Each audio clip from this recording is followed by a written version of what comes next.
La mayoría de nosotros tenemos un profesor o profesora que nos ha marcado. Quizá fue en primaria o al llegar al instituto o incluso en la universidad. Tal vez os atraía su forma de enseñar, su entusiasmo, su creatividad o la profundidad de sus reflexiones. No tanto sus asignaturas, aunque al final y gracias a ellos les acabáramos cogiendo el gustillo.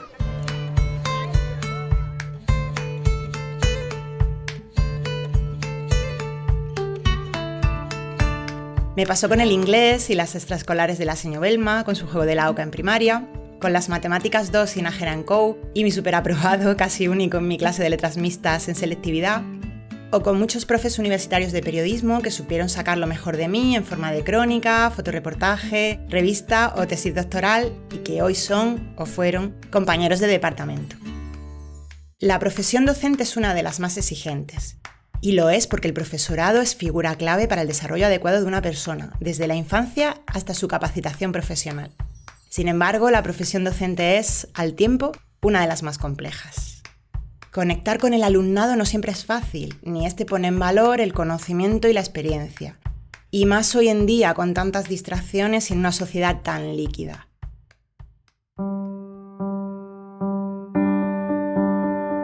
¿Qué convierte a una persona en un buen docente? ¿Qué cualidades debe reunir esta persona? ¿Cualquiera puede serlo o se necesita ser de una pasta especial? ¿Qué importancia tienen las tecnologías? ¿Deben ser hoy los docentes competentes en su uso, no solo en lo instrumental, sino también en lo pedagógico? ¿En qué y cómo deben formarse? En este episodio ponemos el foco en el perfil y en las funciones del profesorado y en sus competencias clave hoy. Bienvenidas y bienvenidos a nuestro club. Bienvenidas y bienvenidos a Los Innovables.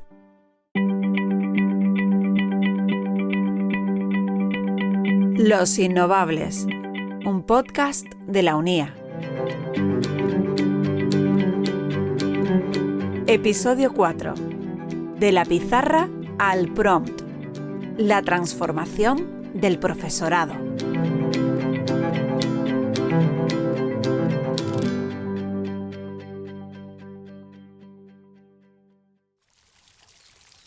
Mi arte de partear tiene las mismas características que el de ellas, pero se diferencia en el hecho de que asiste a los hombres y no a las mujeres, y examina las almas de los que dan a luz, pero no sus cuerpos.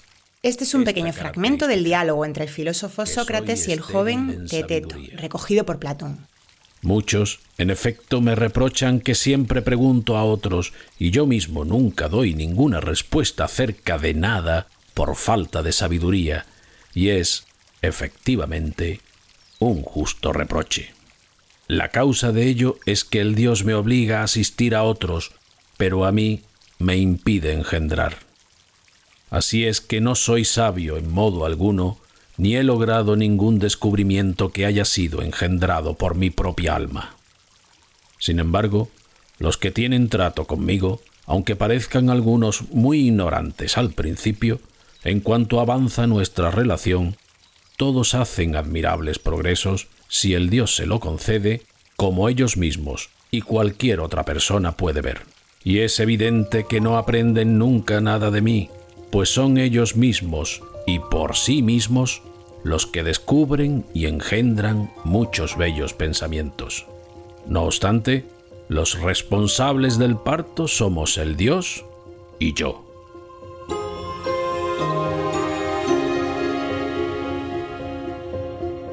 El diálogo es más extenso, pero aquí Sócrates está explicando su método de enseñanza, la mayéutica. Un método que no consiste en largos discursos, sino en el diálogo. Hacer preguntas para que el aprendiz vaya respondiendo hasta llegar a conclusiones satisfactorias. Nos hemos remontado al siglo V a.C., pero es que en el mundo occidental Sócrates es el gran maestro, el maestro de maestros.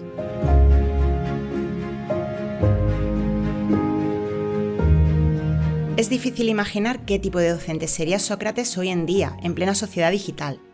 Porque, ¿qué implica ser buen docente? ¿Cuál es el perfil del maestro? Utilizo el término más clásico del siglo XXI. ¿Qué competencias del profesorado son claves? Preguntamos, como siempre, a nuestros innovables. El ser proactivo, el no quedarte dormido en los laureles, como se dice, ¿no? No ser una persona pasiva que solamente obedece a órdenes, obedece a qué es lo que hay que hacer, salirte un poco del guión e inventarte tu propio camino. Y otra de las soft skills que es muy útil y es muy importante, que también la trabajo mucho con los alumnos, es la comunicación. Un docente tiene que ser muy buen comunicador para que llegue al alumno y lo enganche. Si no lo engancha, todos hemos tenido profesores, yo también tengo algunos compañeros, que ves una clase y se te hace súper aburrida. Pues yo creo que la capacidad de adaptarse a una gran diversidad de situaciones, porque la sociedad cambia muy rápido. Creo también que a veces ponemos sobre los docentes mucha responsabilidad y que tampoco le estamos dando la estructura, los recursos, ¿no? Las posibilidades de poder cambiar. Pero sí que creo que tiene que haber capacidad de emprendimiento entendida, ¿no? Como ese desarrollo de creatividad y tareas innovadoras. Creo que es uno de los grandes retos, ¿no? de la educación para este siglo XXI, para el presente y para el futuro, ¿no? La capacitación docente. Tiendo a tirar un poquito hacia mi área, que es el ámbito de la educación mediada por la tecnología. Hay un reto enorme, ¿no? En esta cuestión, ¿no? De qué tan preparados estamos los docentes para aprovechar verdaderamente la tecnología al servicio de la pedagogía.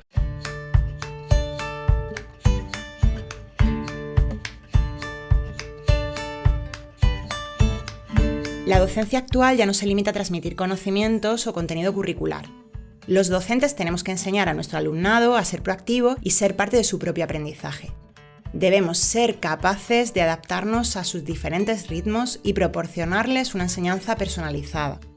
Debemos dinamizar la clase, motivar, promover la creatividad y ser, en definitiva, innovadores.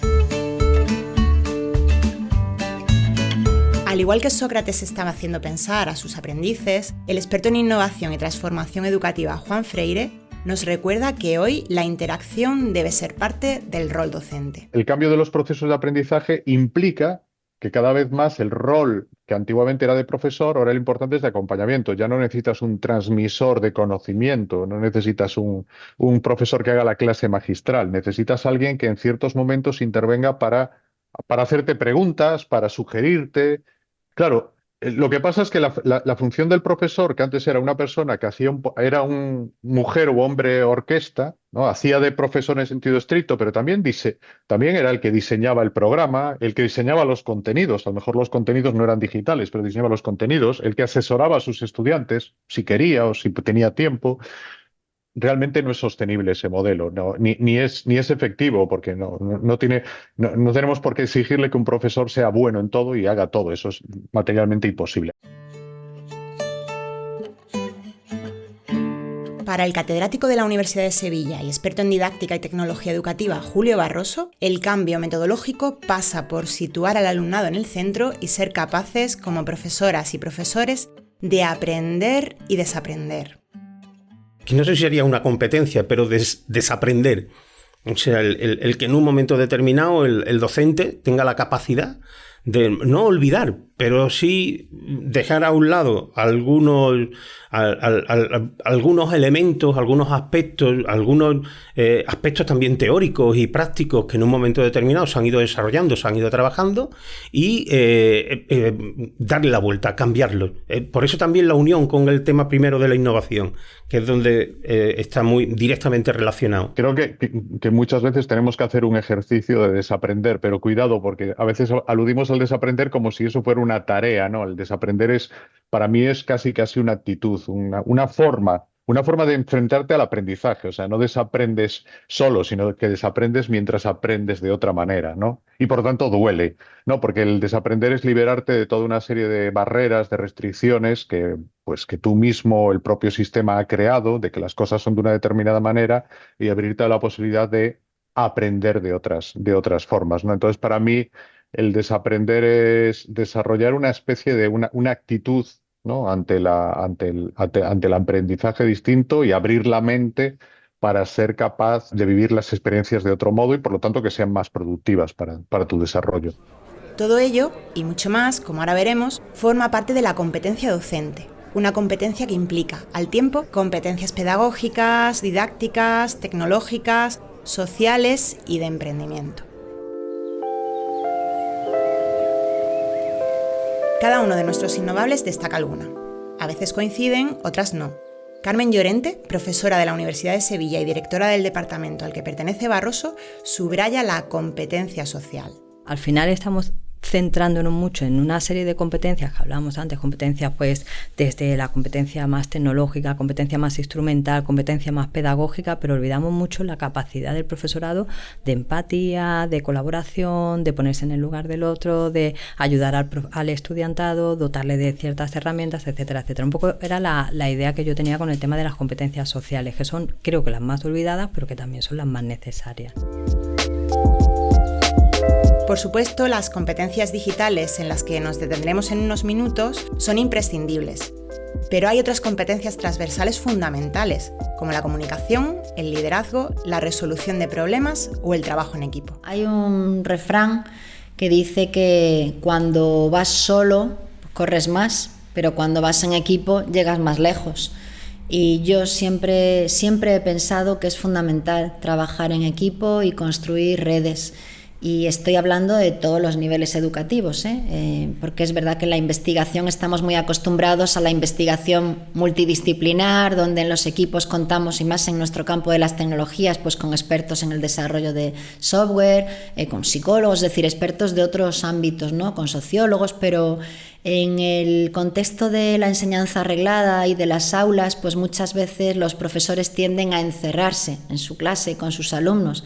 Y yo soy defensora de lo contrario. Como decía McLuhan, romper los muros de las aulas, pues creo que las tecnologías digitales hace ya muchos años que venimos explicando que ayudan a romper esos muros de las aulas. Y no solo en el sentido de que los alumnos pueden trabajar con otros y diseñar experiencias en las que colaboren con otros, sino también en el sentido profesional, esa apertura a construir redes, a compartir recursos, a diseñar experiencias en colaboración. También podemos incluir el emprendimiento entre estas competencias transversales, también llamadas soft skills. La Universidad de Murcia está trabajando en un proyecto nacional sobre emprendimiento digital en instituciones de educación superior, un proyecto que explicamos en el episodio sobre competencias digitales del alumnado. Si no lo has escuchado, es el momento. Lo lidera la catedrática Paz Prendes. Para formar a estudiantes que sean emprendedores cuando salgan al mercado profesional, yo necesito a profesores que entiendan qué es el emprendimiento y cómo puedo formar a mis estudiantes para que sean emprendedores. Y si entiendo que quiero estudiantes y profesores emprendedores, también necesito una organización que en cierta manera promueva toda esa capacidad de innovación, que la lidere, que la estructura organizativa de la universidad también sea por sí mismo una estructura que no esté anquilosada hace 100 años, sino que sea una estructura innovadora, ¿no? Y que posibilite esa capacidad. Entonces, en esos 3 ejes estamos trabajando en el proyecto Maedu, instituciones, docentes, estudiantes, y bueno, pues estamos empezando, estamos en el primer año, pero bueno, pues espero que los resultados del proyecto puedan ser interesantes y puedan ser valiosos para extender nuestra experiencia a otras universidades. Me parece que es un campo además muy poco explorado desde una perspectiva educativa, ¿no? Desde la formación, porque hemos tenido siempre ese sesgo como que es el ámbito de los negocios, esto es para los economistas, no. El emprendimiento es una competencia que se puede trabajar y sobre la que se puede formar. Otro de los investigadores que forma parte de este proyecto es Víctor González, quien cree que existe un déficit en la formación del profesorado en materia de emprendimiento. La competencia en emprendimiento y la competencia digital son unas competencias transversales y es necesario integrarlas en todas las titulaciones. Es verdad que está incluido en todos los programas, pero después no se lleva a cabo, como muchas veces pasa con todas las competencias transversales. Es necesario para ello que los docentes se sientan preparados, ahí la necesidad de esa formación. Si no tienes formación para hacer actividades que permitan el emprendimiento digital, no lo vas a llevar a cabo en tu aula. Entonces, las universidades deberían ofrecer formación específica a los docentes que permitan desarrollar ciertas habilidades en los docentes para implementar metodologías y actividades que permitan al alumnado desarrollar esa competencia. Y a todas estas competencias habría que añadir, en el caso del profesorado universitario, las vinculadas a la investigación y a la transferencia, que forman parte de sus funciones junto a la docencia y a la gestión. Otro de los expertos que ya presentamos en el episodio 2 de Los Innovables es el catedrático Julio Cabero. Para él, existen 3 grandes bloques de competencias referidas a la docencia que debería tener un buen profesor. Por un lado, una formación puramente teórica y conceptual de su disciplina. Por otro lado, competencia-formación puramente metodológica y pedagógica a la que sea capaz de sacarle todo el partido. Y por último, competencia para la evaluación. Digamos, yo creo que la hermana pobre de todo juego, ¿no? Se hace mucho en programación, en diseño, en que el profesor tenga competencia para formular preguntas, que tenga un nivel interrogador de los estudiantes, pero por ejemplo cuando llega la evaluación seguimos haciendo lo mismo, ¿no? Entonces una fuerte contradicción que tú estés cambiando acciones metodológicas además y sigas después con un modelo de evaluación absolutamente limitado a una perspectiva puramente transmisiva, ¿no? Una de las cosas que creo que hemos cometido muchos errores es cuando se critica la memoria, ¿no? La memoria es una habilidad cognitiva clave que tiene que tener y tiene que desempeñar un estudiante, ¿sabes? No, es que es un modelo memorístico. Bueno, pero usted depende. El estudiante tiene que tener también una alta competencia en la de esto, ¿no? Lurie escribió un libro hace poco cuyo nombre era curioso, ¿no? Y el nombre era La escuela no es un parque de atracciones, ¿no? Y yo creo que muchas veces pensamos que la escuela debe ser un parque. No, la escuela tiene que tener también, digamos, un fuerte componente que pida y haga el esfuerzo por parte de los estudiantes. Al igual que otras voces sobresalientes de la tecnología educativa, Julio Cavero cree fundamental la formación del docente en todas estas competencias, sobre todo en tecnología.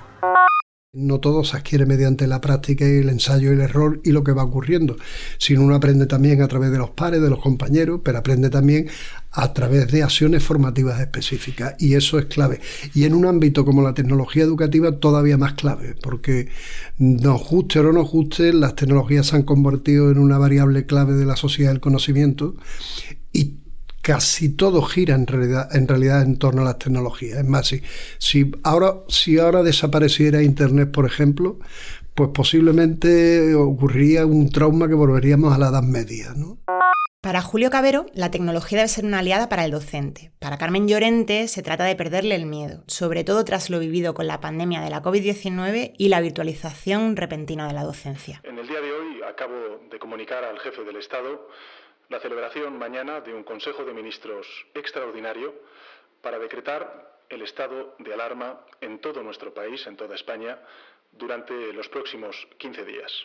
Para hacer frente a la virtualización táctica de la docencia ante el coronavirus, fueron esenciales también otras competencias, además de las vistas hasta ahora. Nos referimos a las competencias digitales. La situación vivida con la COVID-19 evidenció la importancia de ser competente digitalmente, como docentes, pero también como estudiantes, para poder afrontar con éxito esta crisis sobrevenida, al tiempo que hizo a muchos, por necesidad, más competentes. Para mí creo que fue la primera gran revolución en cuanto a transformación digital. Para mí, y llevo dedicándome a la tecnología desde hace muchos años, desde que comencé, pero para mí la verdadera transformación digital fue con la pandemia, cuando todos nos vimos obligados a utilizar la tecnología porque no había otra forma de hacer. Ahí es donde verdaderamente vimos qué se podía hacer con las herramientas, es decir, y teníamos unos objetivos. Yo creo que aprendimos muchísimo a base de la necesidad y a marcha forzada, ¿no? Porque no nos queda otro remedio. Pero creo que aprendimos muchísimo y nos dimos cuenta verdaderamente qué es lo que estábamos haciendo con eso. Cuando utilizábamos los campus virtuales vimos que el profesorado que verdaderamente se había formado durante estos años tenía ciertas competencias pedagógicas o didácticas para utilizar la herramienta. El profesorado que no la había hecho se vio la necesidad de formarse, ¿no? Y yo creo que nos hemos visto a marchas forzadas eso, a utilizarla y a incorporarla. ¿Qué hemos aprendido? A veces creo que hemos aprendido menos de lo que deberíamos.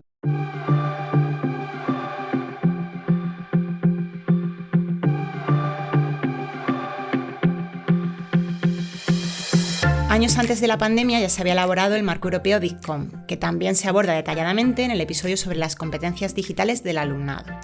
Por resumir, este marco recoge las habilidades básicas que todo ciudadano debería tener. De él parten dos ramificaciones importantes en el ámbito de la educación. Por un lado, el que se centra en las competencias digitales en los centros educativos, DIGCOM.org, porque no es suficiente con que un docente tenga una buena competencia digital, su entorno también debe tenerlo. Y por otro lado, el referente al profesorado, DISC-con-EDU. Según Carmen Llorente, es una evolución de los anteriores y fruto de muchos estudios e investigaciones en el ámbito de la educación.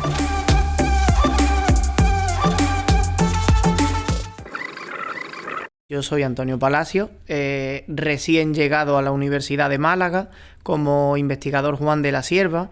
Antonio Palacios acaba de llegar a Málaga para, como él mismo comenta, desarrollar un proyecto de investigación. Pero durante 5 años su trabajo se ha centrado en el DISC-con-EDU. De hecho, ha formado parte del equipo de investigadores de un proyecto piloto del Centro Común de Investigación para la Unión Europea ubicado en Sevilla. Un proyecto que surgió tras el programa de digitalización de centro, el PRODIC, que trataba de adaptar el recién elaborado DISC-con-EDU al día a día de los centros andaluces, contando con estos y con el propio alumnado, además de los docentes. Esto de la competencia digital no es algo de un profe, de un alumno, de una familia, de una dirección de un centro, del personal que trabaja en el centro. No, es de todo el mundo. Partimos que si un centro no está preparado, es imposible que se lleve a cabo este proceso. La pandemia evidenció carencias para la digitalización de la docencia, como la falta de estrategia o de infraestructura, pero también constató las necesidades formativas del profesorado. Muchos no habían usado hasta el momento plataformas de enseñanza virtual, ni elaborado contenidos o actividades en red, y algunos ni sabían conectar una webcam. Que esto no sea algo que saben unos poquitos, entre comillas, y esta palabra me gusta mucho, frikis. Yo me considero un friki de lo mío. Todo el mundo es friki de algo, pero los frikis de la tecnología es como friki. No es solo cosa de frikis, con lo buena que es la palabra friki. Esto es para todo el mundo. Esto es al igual que cuando nos dicen, bueno, pues si estamos implantando un programa bilingüe, ¿por qué hay que saber inglés? Bueno, es que vivimos en un mundo globalizado, es que hoy en día algo tenemos que saber, no podemos mirar de lado. Ahí lo que se está haciendo ahora mismo, buenas prácticas, bueno, pues en todos los centros no universitarios a nivel andaluz ya se exige, ya está legislado que todos los centros cuenten con un plan de actuación digital, el PAD. Paralelamente, existe la certificación de la competencia digital docente, que, como explica Antonio Palacios, establece el nivel igual que los idiomas, desde la 1 en lo más básico hasta el C2, aunque por ahora lo exigible es que los docentes tengan un nivel A1. En la universidad no hay de momento obligatoriedad, pero ya se está trabajando en la certificación de competencias digitales del profesorado. Los docentes andaluces somos proactivos en la incorporación de tecnologías, pero claro, eso no implica per se que estemos innovando ni que seamos competentes digitalmente. Es vital insistir en uno de los temas más recurrentes en cuanto a tecnología: las diferencias entre competencia instrumental y competencia pedagógica. Bueno, yo creo que son totalmente distantes, o sea, dispares, no tiene nada que ver. La competencia pedagógica es aquella en la que el profesorado tiene que tener unos recursos didácticos en torno a estrategias, metodología, formación, etcétera, etcétera, para poder aplicar todo lo que es las herramientas y los recursos que tú utilizas. La competencia tecnológica siempre la hemos referido al uso técnico o instrumental, digamos, de las herramientas, sea cual sea. Recuerdo el caso, por ejemplo, cuando aparecían los campus virtuales, en los campus virtuales de formación, pues Blackboard, Moodle, y nos centrábamos en los primeros estudios en qué formación en cuanto a competencia instrumental tenía que tener el profesorado para poder abordar esa estrategia metodológica o esa herramienta, para poder manejar esa herramienta. Pero luego nos dimos cuenta que no era tanto la competencia instrumental que el profesor tenía, sino la competencia pedagógica, es decir, ¿qué hago yo con un foro de difusión? ¿Qué hago yo con un blog? ¿Qué hago yo con un grupo? ¿Cómo organizo una estrategia de formación en un campus virtual, por ejemplo? ¿O cómo organizo cualquier estrategia de formación, pues por ejemplo con inteligencia artificial? Es un poco el ir más allá, ¿vale? No solo conocer la herramienta y cómo funciona, sino qué puedo hacer con esa herramienta, ojo, para conseguir los objetivos que quiero alcanzar con mi alumnado. No solamente porque sea una herramienta innovadora, una herramienta que esté de moda. Es decir, saber utilizar las tecnologías digitales y herramientas en red con fines docentes para crear contenidos, para comunicarnos con los estudiantes, para evaluarlos de forma responsable y estratégica, siempre conforme a un objetivo y siempre al servicio de la innovación y la mejora del aprendizaje.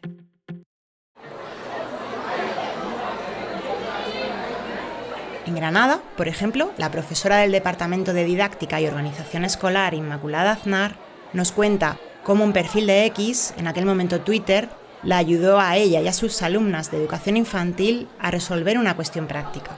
¿Cómo hacer el seguimiento de la experiencia diaria de cada alumna en los centros en los que estaban haciendo las prácticas, cuando los menores de 3 años no son iguales que los de 5, ni un colegio concertado es igual que un público? Pues dijimos, vamos a utilizar la red social de Twitter en ese momento, creamos Seguir Dinámico y todos los días todos iban participando, iban compartiendo recursos, iban comentando, subían fotografías de actividades, etc. Ellos sabían lógicamente que de alumnos no podían subir, pero igual podíamos compartir. Si estamos hablando de un día de cómo está organizada el aula, pues venga, tu aula, ¿cómo está organizada? Pues en este centro está organizada de esta manera, en esta clase está organizada de esta manera.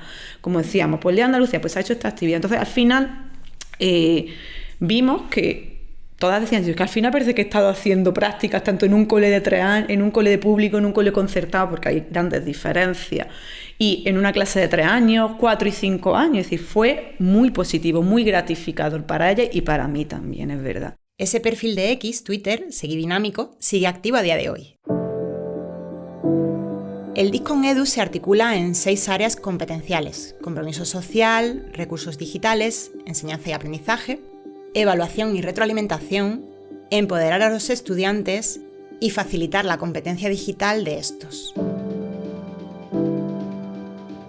Julio Cavero las resume en 3 grandes bloques. Primero, competencias que ayudan al desarrollo profesional. Por ejemplo, para el trabajo organizativo y administrativo o la relación con compañeros y compañeras y con la propia institución.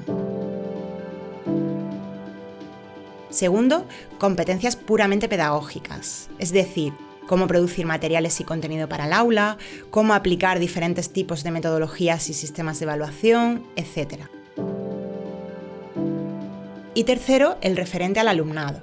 Según las investigaciones realizadas por el grupo de Cavero y que veremos un poco más adelante, uno de los puntos débiles de los docentes en cuanto a competencias digitales es el relativo a su capacidad de empoderar al alumnado frente al mundo digital. Empoderar en el sentido del uso crítico y seguro de las herramientas. El docente, insiste Cavero, también debe ser maestro en este sentido. Que fundamentalmente ver cómo los estudiantes pueden utilizar esas tecnologías para producir materiales, para en un momento tener ciertos niveles de seguridad, prevención del ámbito de adicción a las drogas, adicción a las tecnologías, etcétera, etcétera, etcétera, ¿no? Sobre ese modelo nosotros en un momento hicimos un proyecto de investigación I+D+I que consistía no solamente en diagnosticarlo, sino también fundamentalmente en crear después un MOOC para la formación del profesorado. Este tipo es un afilador. Me habéis pedido que reaccione a este vídeo en el que Desde la Universidad de Valladolid, el profesor Roberto Soto cree que esa formación digital de los docentes repercute en el alumnado desde una dimensión social y es fundamental no solo formar, sino también prevenir para estar en red. Ni siquiera los que nos dedicamos podemos verificar toda la información que nos llega. Ni los que dedicamos a esto podemos verificar.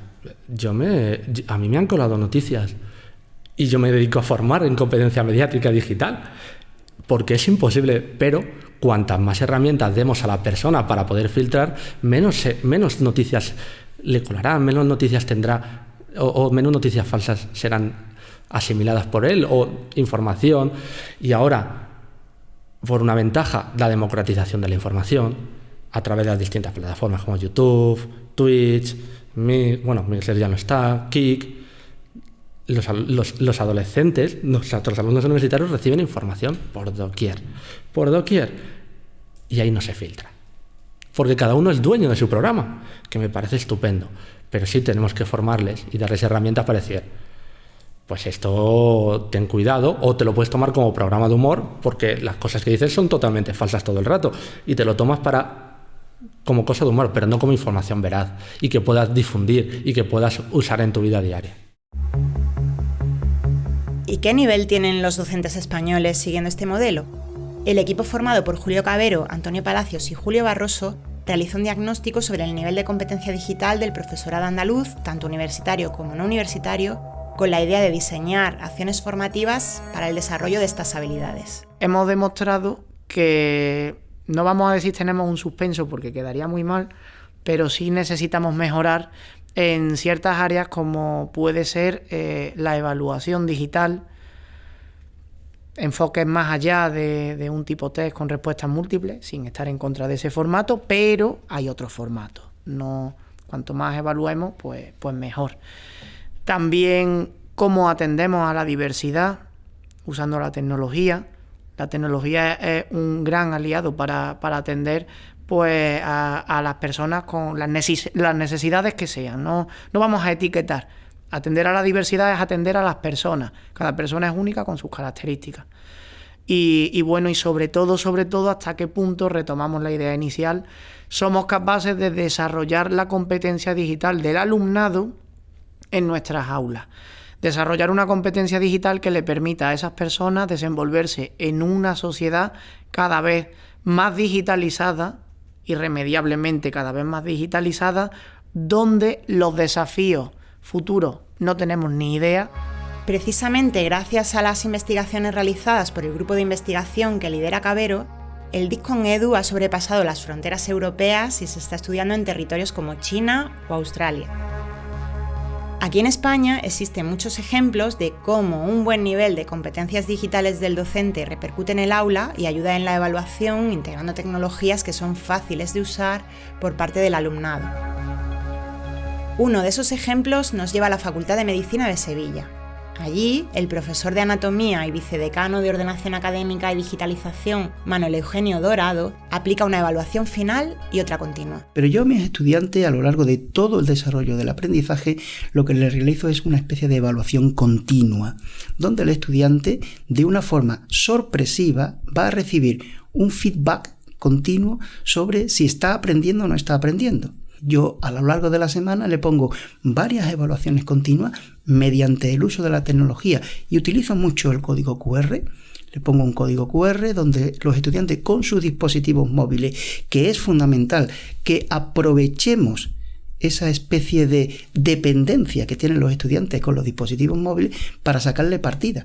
Porque muchas veces, y bueno, se lee en la prensa de que los dispositivos móviles no se deben de utilizar. Yo pienso que el dispositivo móvil tiene su utilidad. Por tanto, yo estoy evaluando continuamente a mis estudiantes y obtengo ese feedback donde muchas veces, de un día para otro, tengo que cambiar los enfoques o las perspectivas para sacarle un mayor rendimiento y una mayor eficacia en el aprendizaje de estos estudiantes.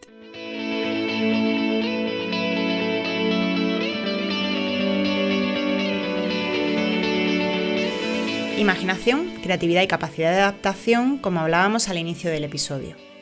Queda claro, pues, que los docentes necesitan formarse y que las instituciones les ofrezcan esa oportunidad. Lo abordaremos en otros capítulos.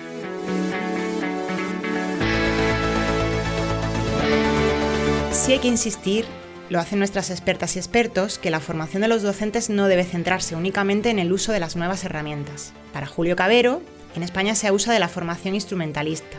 A su juicio, esa formación del docente debe ser a 3 niveles: el instrumental, de contenido y conocimiento pedagógico, el modelo TEPAC. Dice que un docente lo que tiene que tener es formación en 3 grandes niveles de conocimiento. Un conocimiento tecnológico, el instrumental, es lógico, si yo no sé manejar un ordenador no lo puedo incorporar, pero tiene que tener también un conocimiento de contenido, es decir, porque no se aplica lo mismo la tecnología, por ejemplo, en matemáticas, que, por ejemplo, en ciencias sociales. Y tienen que tener también un conocimiento pedagógico. Bueno, el modelo lo que pretende y lo que indica es que esas 3 grandes dimensiones se tienen que relacionar y articular, ¿no? Una forma útil de aprovechar toda esa formación, según Carmen Llorente, es la creación de un entorno personal de aprendizaje, el llamado PLE por sus siglas en inglés. Es decir, contar con recursos, actividades y fuentes de información que ayuden al docente en la gestión de su propio aprendizaje. Lo hemos hecho desde el momento en que estamos utilizando las herramientas de Internet, cualquier herramienta que podamos utilizar en nuestro día a día, de redes sociales, de cualquier cosa. Entonces yo creo que es importante, y además de tener el concepto, ¿no?, de cuál es nuestro entorno personal de aprendizaje, yo creo que también es importante el uso didáctico que hacemos de ese entorno personal de aprendizaje, ¿vale? Porque al final el elemento clave es que es de aprendizaje, ¿no? Ya tenemos otros para el ocio, tenemos otros para cualquier otra necesidad, pero que yo creo que es importante delimitar cuáles, en ese sentido, las herramientas que para nosotros son imprescindibles tenerlas dentro de nuestro entorno de aprendizaje, ¿no? Ojo, que soy consciente como gestora, y también lo he vivido como profesora en primera persona, que la formación requiere tiempo y en la profesión docente nos faltan horas y no tenemos tiempo para estudiar. Sin embargo, formarnos es vital para mantenernos al tanto e innovar. Como también, ya lo vimos al inicio del capítulo, la capacidad de aprender a desaprender es vital. Es otra de las competencias clave hoy junto al aprendizaje continuo. Yo diría en cualquier profesión, pero en esta más. Como también hay muchas opciones dentro y fuera de la red para no dejar de aprender. El que necesita formarse encuentra muchísimas oportunidades. Yo, por ponerte un ejemplo, pues me encanta matricularme en los TMUC, por ejemplo, que veo pues no lo sé, del Ministerio de Educación, o de cursos que veo que me parecen interesantes, pero nadie me obliga. Es decir, por eso te digo que va un poco en la necesidad que yo considero de estar formada en cuanto a una herramienta, a un recurso, a una estrategia metodológica. Oportunidades hay muchas, pero también es cierto que el tiempo es limitado, o sea que tampoco tenemos un tiempo donde podamos dedicarlo a estar continuamente formándonos, ¿no? Yo creo que va un poco en esa línea, pero sí es cierto que, por ejemplo, las píldoras formativas, los cursos masivos, los TMUC, la formación inicial del profesorado, la formación desde instituciones más regladas, ¿no? Yo creo que son fundamentales en este sentido.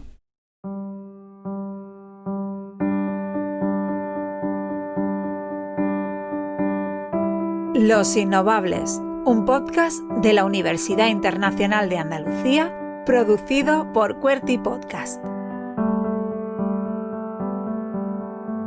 Coordinación UNIA, entrevistas y narración, María Sánchez. Guión y edición, Carmen Márquez. Producción y grabación, Andrés Segura. Producción ejecutiva, Óscar Gómez. Música, Epidemic Sound. En este episodio has podido escuchar un fragmento del Teeteto de Platón, con la voz de Manuel Romero como Sócrates. Todos los episodios y más información en la web unia.es. Además, puedes suscribirte a este podcast en tu plataforma de audio favorita.